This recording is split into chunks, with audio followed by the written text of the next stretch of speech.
се хванахме за ръце. Но иначе аз мога да ви поканя на Шаферки за винаги в сатиричния театър. Много хубава, забавна така пиеса, която се гледа много. Бих казала, че е една от хитовите за сатиричния театър и така. Приемаме.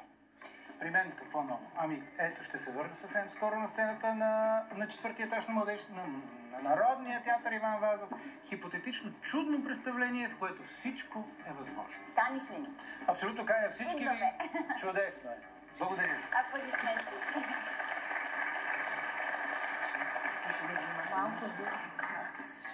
Продължаваме към втори кръг. Продължавайте все така уверено. Нека посрещнем непознат номер 2.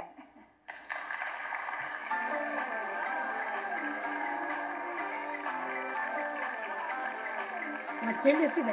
Аз съм от само.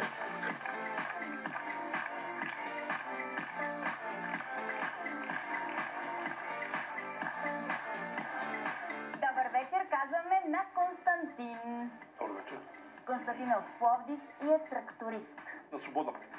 И това е всичко, което може да знаете за него към този момент. То е достатъчно.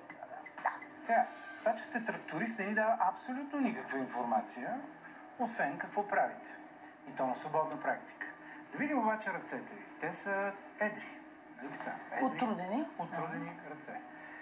Глава, като за годините нормална. Коса нормално загубена. Има вежди. Вежди има, което означава и... Че има и портрет, вероятно. Да, точно така. На таблото за отличници в там, където работи. Да, това е млад човек обаче. Те по какво реши? За мен той е скрит млад човек. Вътрешният човек е скрит. Не, той не е, че е вътрешен. Не, че сега не е вътре. Той, всички сме млади отвътре, не? Въпросът е, че му личи, че е млад човек. Изправен, няма бръсне се с двете усъкътявания. ръце, няма порязвания, няма дълбоки риски по лицето. Кръста боли ли ви? Няма да го питаме нищо. Той няма да ни отговори. Да, мене ме боли, защото... Той мълчи, нищо не казва. Обаче, гледайки по отцветяването на косата му, а и поради определени липси, можем да кажем, че определено е към... Той мъж ще се каже. Ами, със сигурност е 50+. Обаче сега колко е това 50+? Първоначална диагноза? Първоначална диагноза аз бих казал наистина 56. Да вземем да натиснем него бутон и да разберем какво ще ни каже, а? Да. 3, 2, 1, трактор удри тук. Колко казахте? 56. Да. 56 години. Първо предположение. Нов ключ ще ви се падне. Известна личност, песен, снимка и спомен. Разбъркват се и трябва да натиснете, за да изберете. Спомен. Ще чуем спомен от житейския път на нашия непознат. Ами, бях на 14 години, когато Габриел Гарсия Маркес публикува Любов по време на холера. Сега. Другарко, Маркес Така. и този колумбийски магически реализъм. Да. Много хубаво.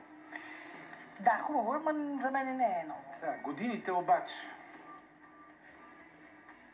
О, Господи, аз знам кога е писан друг, но този не знам. Какво правим? А той е бил на 14, когато това изляза. Така. Това означава, че ако той е бил на 14, романа, ако е издал 70... Той е бил на 4? Това е над 50 години, другарко. Не. Как ще не? Според мен той е... 70-те, аз съм 74. Сега трябва да е на 50. Ако той е бил на 14, 60-та година. 60-та година. Не е бил 60-та. Глупости, къде отиваш? Къде отиваш? 67 някъде. Да. 67 и 8. Имате 15 секунди за финално решение. Бързо. 3. Бързо. 2, 1. Значи човека трябва да е сигурно на 50. Ти Добре. етап, нали? Ами да. Някакво такова. Ще се окаже обаче... Ма нищо чудно. Ако бил на 14. 51. 49? Не. Не. Финално? 52. 52. Добре. Да заложим 52. този път на 52. Бутона. Дали трактористът Константин наистина е на 52 години? Ще научим веднага след рекламите по BTV. Отнете нас, колко ми даваш е телевизионен фън шуй.